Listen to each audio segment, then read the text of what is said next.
Everybody. आज बेटे एक बहुत ही इम्पोर्टेंट मैटर है जिसमें हेल्प करने जा रही हूँ आपको, और वो है कि ऑडिट को रिवाइज कैसे करें। ऑडिट एक हाईली टेक्निकल सब्जेक्ट है मेरी भाषा में। कुछ खास बातों का बहुत ध्यान रखना पड़ता है, वही बातें मैं आपके साथ शेयर करने जा रही हूँ। आई होप आपको ये बहुत ज़्यादा हेल्प करेगी वीडियो, और अगर आप इन टिप्स का ध्यान देते हैं तो आपको मतलब आप कितने भी मार्क्स लाने का सोच सकते हैं। अगर मैं फ्रैंक होके बोलूँ, अगर आप सोचें कि मुझे 70s में लाना है, 80s में लाना है या मिनिमम एग्जाम्पशन लाना है, it is all possible if you follow these tips. और हर सब्जेक्ट को मैं पहले भी कई वीडियोस में आपको बताए हूँ। Thanks for all of your support. और आपकी सजेशंस में से एक सजेशन ये थी या रिक्वायरमेंट थी कि मैम ये समझाएं ऑडिट कैसे रिवाइज करना है। So I am here to share my thoughts with you. तो इसमें मैंने ये भी बताया लास्ट में जाके कि आप कितने आवर्स में किस तरीके से कौन से चैप्टर को कितने आवर्स में रिवाइज कर सकते हैं। और मैंने ये बात आपको बहुत बार समझाई है अपनी वीडियोस के जरिए कि आप थियोरी में लॉ है, ऑडिट है, any subject, even practical subject, exam से पहले मिनिमम 3 रिविजन्स अगर आप करके जा रहे हो, वेरी फाइन। आप में से कोई रेयर है जो बोलता है ma'am it doesn't happen with me. No, मैं 3 में नहीं कर पाता। कम ऑन बेटा, आप 4 बार कर लो। कोई बोला मैं 4 बार नहीं कर सकता, बोले मैं 4 बार में भी नहीं कर पाता, ऐसे बोला तो मैं बोली ठीक है आप 5 बार में कर लो। क्योंकि अगर आप अभी नहीं करोगे तो आपको फिर रह जाने के बाद तो दोबारा करना पड़ेगा। तो मेरा मतलब इंटेंशन ये रहता है कि आप पहली बार में इतना पढ़ लो कि आपको कभी दोबारा ना पढ़ना पड़े वही चीज। It becomes quite boring, no, same चीज को हम बार बार पढ़ रहे हैं। तो इसलिए फर्स्ट अटेम्प्ट में मैं कैसे करूं, और आप में से वो लोग जो कोशिश कर चुके हैं लेकिन थोड़ा सा दिक्कत है, तो वो लोग अब कैसे अब जो आने वाला अटेम्प्ट है उसको फर्स्ट माने और उसे खत्म करें। ऐसा मैं क्या करूं, that is what I am going to share with you, right. तो लास्ट तक वॉच करिएगा, क्योंकि वो आर्ट्स में कैसे रिवाइज करना है that I have explain just at the end only after my tips. और इसमें सबसे पहला जो टिप आता है मेरी तरफ से, that is study book in question answer form. क्यों? क्योंकि जब भी मैंने विदाउट क्वेश्चन आंसर फॉर्म पढ़ाया, आज की डेट पे जैसे मेरी बुक काफी समय हो गया अब, तो क्वेश्चन आंसर फॉर्म में ही है पूरी ऑडिट की बुक। तो पहले जब मैं क्वेश्चन आंसर फॉर्म में नहीं पढ़ाया, मॉड्यूल से पढ़ाया, प्रोफेशनल एग्जाम का जो मॉड्यूल है उससे पढ़ाया, तो बच्चे ने मुझे, मतलब ये बात मैं आपको बहुत ज्यादा पुरानी कर रही हूँ, तो बच्चे मुझे यही बोलते थे मैम आप बहुत अच्छा पढ़ाते हो, समझ आता है, लेकिन आप ये बताओ कि ये क्वेश्चन आए तो क्या लिखूं, वो क्वेश्चन आए तो क्या लिखूं। I do not understand exact answer. No, मुझे ये समझ नहीं आता कितना कहाँ से कितना मैटर उठाऊं, कहाँ स्टार्ट करूं, कहाँ खत्म करूं, कैसे स्टार्ट करूं, कौन सी लाइन से एंड करूं। I don't grasp this thing. तो वहां से मुझे बच्चे की, जब कई बच्चों ने ये बात रिपीट करी डिफरेंट लेक्चर्स में या डिफरेंट बैचेस में, तब जाके मेरे को मैंने विजुअलाइज करी ये बात कि हाँ दिक्कत तो है। फिर मैंने इसको बड़ी मेहनत करी, फिर क्वेश्चन आंसर फॉर्म में लेकर आया बुक को मैंने, और फिर जब मैंने क्वेश्चन आंसर फॉर्म में लाया तो कमाल होने लग गया। क्योंकि अब बच्चे की ये प्रॉब्लम जीरो हो गई कि ये क्वेश्चन आए तो क्या लिखूं, वो क्वेश्चन आए तो क्या लिखूं। इसलिए कोई भी बुक पढ़ें आप, it should always be in question answer form as far as audit is concern, right. Next, have deep understanding of the concept. क्योंकि कंसेप्ट जब तक, अगर क्या होता है, कोई बोलता है कि मैम ये तो थ्योरी पेपर है, अपने आप से हो जाएगा, लर्न हो जाएगा। बेटा I am sorry, this is not your BST, this is not business studies जो आप 12th स्टैंडर्ड में पढ़ते थे कि जिसमें ऊपर का नॉलेज में थोड़ा भी लिख दिया तो कुछ तो मार्क्स मिलेगा। It's not like that, I am very sorry. It's not like history, it's not like geography, it's not BST, okay. ये बहुत ही टेक्निकल सब्जेक्ट है, इसका बहुत डीप अंडरस्टैंडिंग चाहिए होता है। और अगर आप ऑडिट अभी तक नहीं पढ़े हैं तो फिर मैं एग्जाम्पल से आपको समझा भी नहीं पाऊंगी, क्योंकि कोई भी अगर टॉपिक लेके बैठी तो मालूम नहीं कितना समय गुजर जाएगा। तो इसलिए अभी बता रही हूँ आपको कि आपको कंसेप्चुअल नॉलेज होना बहुत ज़्यादा ज़रूरी है। और इसके लिए एक जो थॉट प्रोसेस है वो बड़ी इंपॉर्टेंट होती है कि जब भी कोई कंसेप्ट टीचर आपको समझा रहे हैं तो उसको विजुअलाइज करिए। मैं हमेशा पढ़ाते हुए बोलती हूँ कि जब भी ऑडिट पढ़ें और आपको दिक्कत आए तो आप ऐसे सोचो आप एक बहुत बड़ी कंपनी का ऑडिट कर रहे हो। अकाउंट्स की चेकिंग इज ऑडिट, नहीं फाइनेंशियल ऑडिट की बात कर रहे हैं हम, कंपनी ऑडिट, फाइनेंशियल ऑडिट। तो उसमें मैं बोलती हूँ हमेशा आप ऐसे मानकर चलो आप एक बहुत बड़ी कंपनी का ऑडिट कर रहे हो, उसको सोचो और फिर उसमें इतने डिपार्टमेंट्स हैं और फिर इतने लोग काम कर रहे हैं और फिर सोचो, इस चीज़ को पिक्चराइज करो, विजुअलाइज करो। जब मैं ऐसे बोलती हूँ तो बच्चे को लगता है हाँ मैम अब समझ आ रहा है। That is the thought process you have to have, that will bring maturity in your thought process, जिससे आपको कंसेप्ट बड़ी जल्दी समझ आएगा। और जब हमें कंसेप्ट समझ आ जाता है तो फिर हम अपने आप भी उसको बना सकते हैं, है ना। कितना रटे मैम, इतनी बड़ी किताबें हैं, स्टैंडर्ड्स की किताब अलग है, टेक्स्ट बुक अलग है, कैसे करें, है ना। तो इट्स रियली डिफिकल्ट, बट अगर आप विजुअलाइज करके डीप अंडरस्टैंडिंग कर जाते हो, things become fast, right, and comfortable and easy. उसके बाद नेक्स्ट मैंने बोला cram not paras but a few technical lines. हाँ, इसको मैं गोल्डन लाइन्स बोलती हूँ, जब मैं पढ़ाती हूँ इसको मैं बोलती हूँ ये गोल्डन लाइन है। इसका मतलब है आपको एक पेज के ऊपर शायद कभी कभी एक लाइन लर्न करने को बोली जाएगी, कभी 2 लाइन बोली जाएगी, या आप अपने आप पढ़ रहे हो तो आपको भी लगेगा धीरे धीरे समझ आ जाएगा कि ये गोल्डन लाइन है, ये लाइन मुझे एज इट इज क्रैम कर लेनी चाहिए। इसका मतलब आपको पैराज नहीं रटने हैं बेटे मेरे, आपको पूरा पूरा पेज नहीं रटना है, आपको पॉइंट्स में लर्न करना है और पॉइंट्स की हेडिंग्स होती हैं, उन हेडिंग्स को दिमाग में रखना है, विजुअलाइज करके थॉट प्रोसेस बनाना है और वो अपनी भाषा में भी लिख सकते हो। But you have to care, कुछ लाइन्स होती हैं जो बहुत टेक्निकल होती हैं और फिर मैं एज इट इज सजेस्ट करती हूँ कि इसको बाय हार्ट आप लर्न करने की कोशिश करो, राइट। फिर उसके बाद learn by heart the technical words. अब एक वर्ड आता है, अगर आपको अभी नहीं आता है कोई बात नहीं, फिर भी एग्जाम्पल समझ आ जाएगा। एक वर्ड आता है कॉरोबोरेटिव एविडेंसेस, राइट, जिसका मतलब होता है सपोर्टिव। तो my suggestion will be don't learn supportive here, don't write supportive evidences here, write corroborative evidences। तो it is corroborative। किसी भी वर्ड को लर्न करना है, पहली बार देख रहे हो, अगर आपके लिए फ्रेश वर्ड है तो धीरे धीरे पढ़ो, उसके छोटे छोटे सिलेबल्स बनाओ and go slow with it. पूरा उसको नजर पे उस पे नजर डाल के देखते रहो, आपको वो लर्न हो जाएगा, आपको स्पेलिंग मिस्टेक भी नहीं होगा, पढ़ना भी ठीक से आएगा, लर्न भी हो जाएगा, it will be very comfortable. तो उसको आप लर्न करेंगे, अब वही वर्ड्स लिख कर आएंगे तो आपकी जो प्रोफेशनल बॉडी पेपर चेकर है उसको क्या लगेगा, वाओ ये तो हमारी बुक पढ़कर आ रहा है, वाओ इसको तो सारी टेक्निकलिटी की समझ है, यही बच्चा है जिसको जॉब मार्केट में भेजना चाहिए, बढ़िया इससे तो पास करो। Are you getting the secret? This is really a secret कि आपको लाइनें रटनी है, कुछ कुछ पैरास बिल्कुल नहीं रटने हैं, और कुछ जो टेक्निकल वर्ड्स हैं उनको लर्न करना है। जैसे परसुएसिव वर्ड आता है, कन्विंसिंग नहीं लिखना, परसुएसिव लिखना है, that is what I am talking about, right. उसके बाद स्टडी द स्टैंडर्ड्स। अब ऑडिटिंग में क्या है, 2 एरियाज हैं, एक टेक्स्ट बुक है और एक आपकी स्टैंडर्ड्स ऑन ऑडिटिंग है, ठीक है। मैंने अपनी दोनों बुक्स बनाई और उसमें क्वेश्चन आंसर फॉर्म में बुक को कर दिया और स्टैंडर्ड्स की बुक में स्टैंडर्ड्स दे दिए और हर स्टैंडर्ड के पीछे क्वेश्चन आंसर्स दे दिए जो पास्ट एग्जामिनेशन में पूछे गए विद आंसर्स, राइट। तो अब ये 2 बुक्स देखने को हैं, लेकिन मैंने क्या किया, जब मैंने क्वेश्चन आंसर फॉर्म वाली बुक जिसको मैं टेक्स्ट बुक बोलूंगी वो पढ़ाया, तो मैंने चैप्टर के साथ साथ जो स्टैंडर्ड्स थे रिलेवेंट वो तभी पढ़ा दिए। एक बच्चा बोलता है कि मैम स्टैंडर्ड स्टार्टिंग में पढ़ लेते हैं, बिल्कुल नहीं पढ़ना चाहिए। It's a highly most technical thing in audit, standard और उसकी भाषा और उसको समझना, चैप्टर को पढ़े बगैर बिल्कुल नहीं करना चाहिए। ठीक है मैम, फिर मैं ऐसे करता हूँ, चैप्टर पढ़ लेता हूँ फिर स्टैंडर्ड्स बाद में। Again I will not suggest. Okay ma'am, what will you suggest? मैं आपको बोलूंगी बेटे चैप्टर के साथ साथ जो स्टैंडर्ड्स रिलेटेड हैं उन चैप्टर्स के साथ साथ उनको करिए। मैंने क्या किया, जैसे मैंने चैप्टर 2 है कोई, ठीक है, ऑडिट का, it's name is basic concepts in auditing. हाँ, एक चैप्टर है बेसिक कंसेप्ट्स के ऊपर, सेकेंड चैप्टर है, और इसमें SA standards on auditing, SA 200 आता है, फिर एसए 320 आता है, फिर एसए 450 आता है। किस पर बात करते हैं आपको अभी जानने की ज़रूरत नहीं है क्योंकि ये वीडियो इस कनेक्शन में नहीं है, ये जस्ट एक एग्जाम्पलिफिकेशन है मेरी कि मैं आपको समझा रही हूँ कि कैसे करना चाहिए।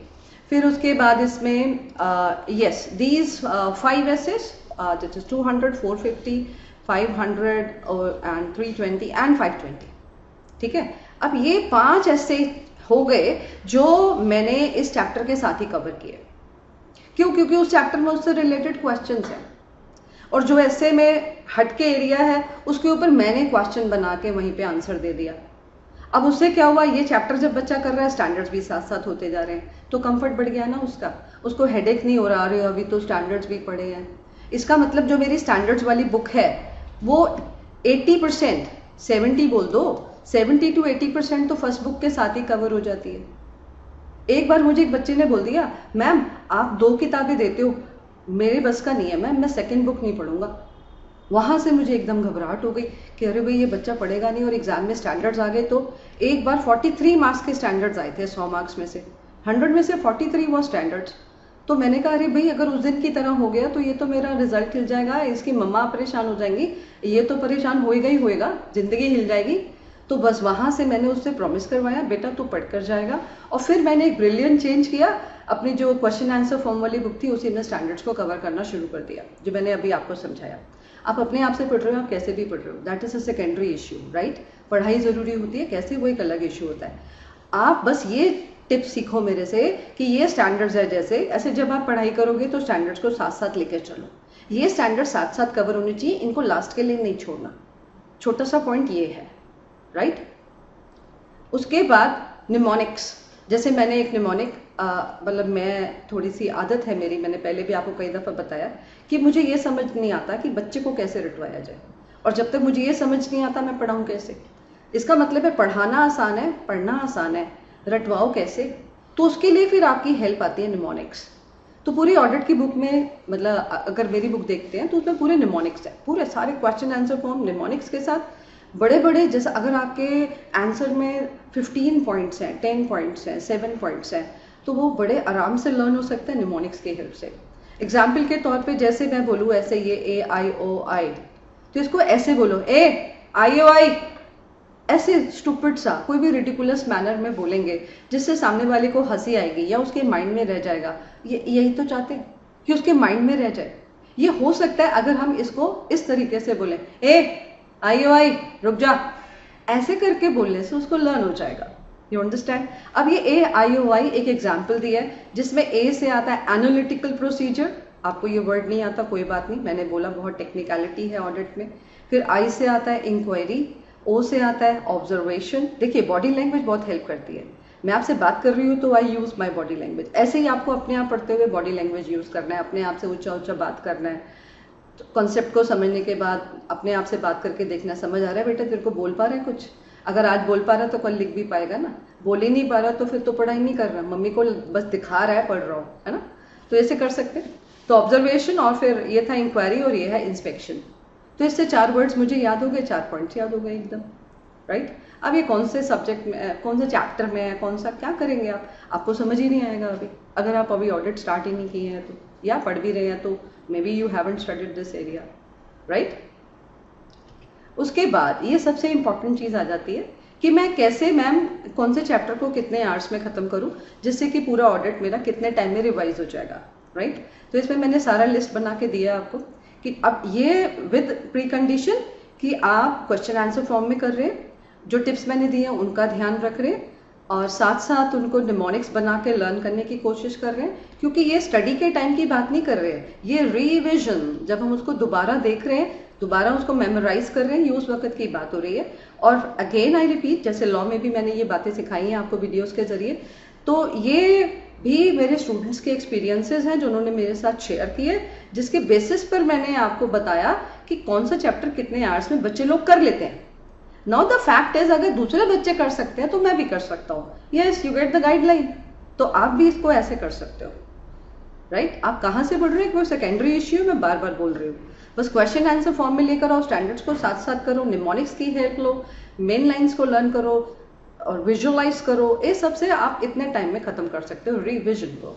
तो लर्निंग अच्छी होगी तो रिविजन क्विक हो गई, राइट। तो इसमें जैसे फर्स्ट चैप्टर है nature of auditing, just 2 hours, क्योंकि क्वेश्चन आंसर फॉर्म में तो जल्दी हो जाता है ना, निमोनिक्स की हेल्प से रिविजन तो बहुत कम समय लेगा। ऐसे बेसिक कंसेप्ट्स इन ऑडिटिंग ऐसे देखेंगे आप, इसको पॉज करके लिख लीजिए, राइट। अब देखिए जैसे इंटरनल कंट्रोल है, जस्ट 1.5 आवर, उसका रीजन सबसे बड़ा बताती हूँ। जब आप ये फर्स्ट 3 चैप्टर्स पढ़ते हो, उसमें इंटरनल कंट्रोल चैप्टर 1 से शुरू हो जाता है नॉलेज। जब चैप्टर 1 से ही आप इंटरनल कंट्रोल की नॉलेज लेने शुरू कर दिए तो इंटरनल कंट्रोल के चैप्टर तक आने तक वैसे ही आप उसकी चटनी बना चुके हो। Thereby it doesn't take time, thereby it becomes too comfortable, right? हमेशा इन फर्स्ट 4 चैप्टर्स के बाद ही आपको वॉचिंग करना चाहिए, वॉचिंग पहले नहीं करना चाहिए। वॉचिंग में आप देख रहे हैं 6 आवर्स है, बहुत ज़्यादा टाइम दिया। कोई कोई बच्चे को इससे कम भी लग सकता है। मेरे को किसी किसी स्टूडेंट ने बोला ma'am watching I finish in 4 hours. एक बात बताऊं, वॉचिंग को लेके आप कभी भी इसे क्रैम नहीं कर पाओगे, आप इसे रटना पॉसिबल नहीं है। इसको सिर्फ विजुअलाइजेशन से कर सकते हैं आप। सीरियसली बता रही हूँ, उसको विजुअलाइज करिए, जो भी वॉचिंग है बुक में उसको पढ़िए, उसको विजुअलाइज करिए, अपने आप से ऊंचा ऊंचा बात करिए, एक पिक्चर बनाइए, तभी हो सकता है। और भूल जाइए कि आप इसे रट पाएंगे। जहाँ लीगल एरियाज आ जाते हैं वहाँ पे तो हम फिर सोचते हैं कि हाँ प्रोविजंस आगे थोड़ा सा रटेगा बच्चा, otherwise you can not cram. So don't over expect from yourself. Okay, जो हो सकता है, जो नहीं हो सकता है नहीं हो सकता है, क्योंकि वो हो सकता नहीं और फिर आपको स्ट्रेस देगा। तो आप पहले ही मानकर चलो, okay ma'am is saying cramming is not possible, so let us not cram, you become cool that way, right.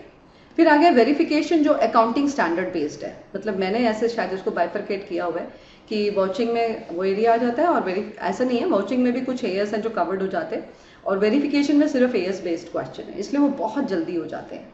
Examination question है सारे और उनके आंसर्स हैं, तो बड़ी कंफर्टेबली आप उसे फिनिश कर सकते हो, राइट। और अगर आपको एएस आते हैं तो बच्चे को लगता है अरे फिर तो ऑडिट हो गया। I am very sorry, audit point of view से आपको आने चाहिए, इसलिए आपको ये ऑडिट की बुक से करना ही करना है। ओके, उसके बाद स्पेशल ऑडिट वो बच्चा अच्छे से कर सकता है जिसका वॉचिंग अच्छा हो गया, इसलिए स्पेशल ऑडिट बाद में ही करना चाहिए, राइट।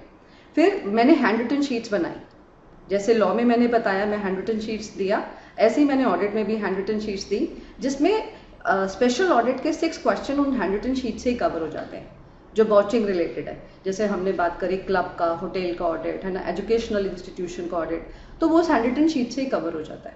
तो जो बुक में बड़ा लंबा लंबा लिखा है वो हमारे को नहीं चाहिए, क्योंकि अगर हम छोटे छोटे नोट्स बना लेंगे तो अगर आप अपने आप पढ़ रहे हैं या कैसे भी पढ़ रहे हैं, आप अपने ऐसे नोट्स बनाइए, हैंड रिटन शीट्स बनाइए, जिससे कि आपका कंफर्ट बढ़ जाए। Are you getting? ये टेक्निक्स लगाओगे तो आप कितना भी उम्मीद अपने आप से रख सकते हो, सीरियसली बता रही हूँ। फिर कंपनी ऑडिट 1 बहुत इंटरेस्टिंग लगता है, ऑडिटर की qualification, appointment, removal etcetera 3 years में आप कर सकते हैं। कंपनी ऑडिट 2 कंपनी लॉ, जो आपका इंटर लेवल पे कंपनी लॉ है वो 80% तो वही है, 70 कह लीजिए, 30% या 20% ही है जो फ्रेश है, बिल्कुल आपने पहले नहीं सेक्शंस पढ़े हुए, देयरफॉर वो ज़्यादा टाइम नहीं लेता है। अब आप बोलेंगे कि मैम ये 5 आवर स्टैंडर्ड्स के कौन से स्टैंडर्ड्स? ये वो वाले स्टैंडर्ड्स है बेटा जो चैप्टर में कवर नहीं हुए। I hope you are getting. इसका मतलब है इसको आप ऐसे बुक से करोगे, जहां से भी आप ऐसे पढ़ रहे हो उस बुक से करोगे। और इन चैप्टर्स के साथ साथ बहुत सारे ऐसे हैं जो आप कवर कर चुके हो, अभी भी कुछ ऐसे बचे हैं जो किसी भी चैप्टर से रिलेटेड नहीं थे। Now you have them at the and. जब आप फर्स्ट टाइम पढ़ाई करते हैं तब भी ऐसे पढ़ना चाहिए, जब आप रिवीजन करते हैं तब भी इसी फॉर्मेट में पढ़ना चाहिए, राइट। इसलिए मैंने उसके लिए 5 आवर्स एलोकेट किए, उसमें भी निमोनिक्स बनाइए और लर्न करिए, छोटे छोटे एरियाज बड़े आराम से हो जाते हैं। आप पूछेंगे मैम पूरा का पूरा ऐसे पूछते कभी क्या? तो आपके इंटर लेवल पे कभी नहीं पूछते हैं कि पूरा का पूरा ऐसे बोलने की, जी बताइए ये ऐसे इस बारे में, ये तो पूछते हैं ये ऐसे इस बारे में क्या, इस बारे में क्या बात करता है, but no write a note on this ऐसे, नो वे, आप ऐसा क्वेश्चन नहीं आता, राइट। तो बिल्कुल रिलैक्स जोन में रहिए और उसके जो सब टॉपिक्स हैं उसकी नॉलेज लेने की कोशिश करिए। उसके बाद आप देखें ध्यान से तो टोटल टाइम आपको सिर्फ 28.5 आवर लग रहा है, 28.5 घंटे, और ऑडिट का रिविजन खत्म, राइट। हाँ मैम मैंने आपको बताया था एक वीडियो में कि आप कितने आवर्स पढ़ सकते हैं, तो एवरेज बोलता है बच्चा 6 से 10 घंटे, है ना, 6 to 10 आवर्स। अब आप हिसाब लगा लीजिए, आप 1 वीक बैठिए, अगर आप सिर्फ 6 आवर्स पढ़ पाते हैं और आपका ऑडिट का रिवीजन खत्म। ऐसे करके आप 1 महीने के बाद फिर से 1 वीक बैठ जाइए, और अगली बार आप देखेंगे आपको 1 वीक भी नहीं लग रहा, शायद आप 6 डेज 5 डेज में ही खत्म कर लेंगे। इसका मतलब अगर आप पहली बार 7 डेज में किए, अगली बार 5 डेज में कर लेंगे, अगली बार 3 डेज में कर लेंगे, तभी तो एग्जाम से पहले जो 1 दिन है उसमें कर लेंगे। You understand? तो ये रिवीजन का टाइम हर बार कम होगा, क्योंकि उस पर नजर बार बार जा चुकी है तो लर्न हो जाएगा। अगली बार अगर आपको लगेगा अरे ये तो आता है, अरे ये तो आता है, और ये क्या है इसको देखता हूँ, तो उसमें समय लगेगा। कई चीजें ऐसी होंगी जो आपके ऑलरेडी ब्रेन में होंगी जिसमें समय नहीं लगेगा, इसलिए मे नॉट बी, आपको हो सकता है हर बार ही 7 डेज लगे, ऐसा भी हो सकता है। अगर आपको बोलते हैं कि मैम मेरे को ना ऐसे जल्दी जल्दी लर्न नहीं होता जैसे आप बोलते हो, तो बेटा आप लिख लिख के कर लो। मतलब मैं पूरा आंसर लिखूं? तो बेटा आप एक बार लिख लोगे तो पास भी तो हो जाओगे। हर बार 6 महीने बाद पढ़ते रहना कितना बोरिंग है। हाँ ये बात भी सही है। बल्कि मैं तो आपको क्या सजेस्ट करूंगी, कसम खा लो, ऑडिट, लॉ, ऐसे थ्योरी सब्जेक्ट जो आपको लगता है बार बार पढ़ना बड़ा मुश्किल है, उसमें कसम खा लो बेटा एग्जामिशन लेके ही आ रहा हूँ। 60 और अबव खत्म, दोबारा नहीं पढ़ूंगा। पढ़ूंगा तो हायर लेवल पे पढ़ूंगा, फाइनल लेवल पे, इंटर लेवल पे बार बार नहीं पढ़ने वाला। अगर आप ऐसे करोगे तो बल्ले बल्ले हो जाएगी। इसका मतलब है जो भी इंस्टीट्यूट का मॉड्यूल है अगर उसकी लैंग्वेज को पढ़ा जाए और जो मेरी टिप्स है उनको फॉलो किया जाए और इस तरीके से मिनिमम 3 रिविजन, देखिए फर्स्ट जो रीडिंग होती है उसको रिविजन ना माने, उसको मिला के 4 कर लीजिए, रिविजन, राइट। तो रिविजन 3 बार कर लें, आप कितना भी अपने आप से उम्मीद रख सकते हैं, राइट। अब इसके बाद एक वीडियो मैं बनाऊंगी कि एग्जाम से एक दिन पहले, हाँ मैं आज एग्जाम देकर आया, अब परसों फिर मेरा एग्जाम है, तो उसमें मैं लॉ की तैयारी कैसे करूँ, उसमें मैं ऑडिट की तैयारी कैसे करूँ, मैं कितने बजे पढ़ने बैठूँ, कौन सा टॉपिक कब करूँ, इस पर भी वीडियो मैं बनाने का सोच रही हूँ। तो आई होप ये वीडियो आपको अच्छी लगे, और अच्छी लगे तो आप इसे ज़रूर लाइक करिए, इसे शेयर करिए, ताकि जो मेरा नॉलेज है, जो मेरी समझ है वो मैक्सिमम बच्चों तक पहुँचे और सबका फ़ायदा हो, तो जहाँ भी खूबसूरत बने। मैं बहुत बार बोलती हूँ ये बातें, because I believe in this things कि सब अच्छे से रहें, सब खुशी रहे, खुश रहे, पूरा जहाँ अच्छे से कमाए खाए, कितना अच्छा लगता है सोच के, नहीं? तो that is a thought process, like at least my thought process. So और आप इसको, हमारे चैनल को सब्सक्राइब करिए, जिससे कि ऐसी वीडियोज़ आप हमेशा मिलती रहे आपको और आपका थोड़ा फ़ायदा होता रहे, ठीक है? So good luck to all of you, bye bye, see you next time.